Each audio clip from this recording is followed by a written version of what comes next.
দিচ্ছি, কড়াই সর্ষের তেলও দিয়ে দিলাম। তেলটা খুব ভালো করে গরম হয়ে গেলে বাকি সব গোটা মশলাগুলো দিয়ে দেবো।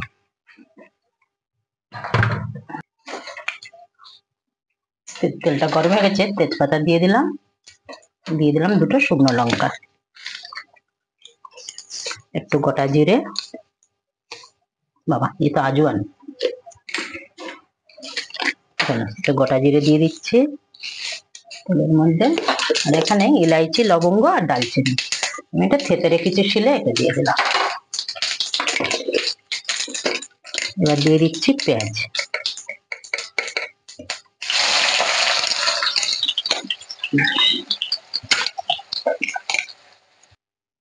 এখানে আমি চিকেনটা মেখে রেখেছি দই আর একটু কাশ্মীরি লঙ্কা, গরম মশলা দিয়ে নুন হলুদ দিয়ে মেখে রেখেছি, 1 ঘন্টা হবে। এবার আমি চিকেনটা দিয়ে দিলাম। পেঁয়াজটা আমার খুব ভালো ভাজা হয়ে গেছে।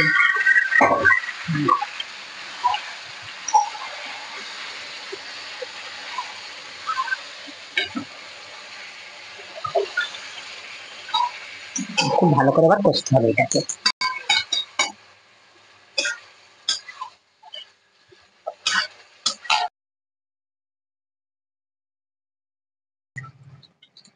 চিকেনটা তো কষা হচ্ছে, এবার আমি আলুগুলো দিয়ে দিলাম, 7 টুকরো আলু।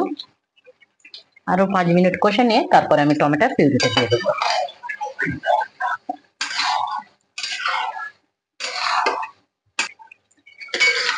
এবার আমি টমেটো পিউরিটা দিয়ে দিলাম। দুটো টমেটো এখানে বড় সাইজের মিক্সিতে পিষে রেখেছি।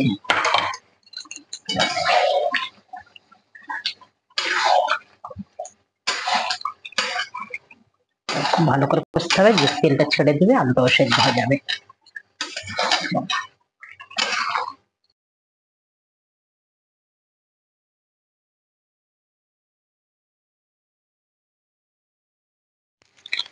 চিকেনটা হয়ে গেছে প্রায়।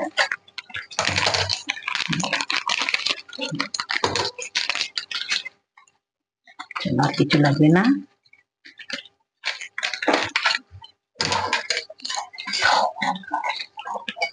খুব সুন্দর হয়েছে, সেন্ট খুব সুন্দর আসছে।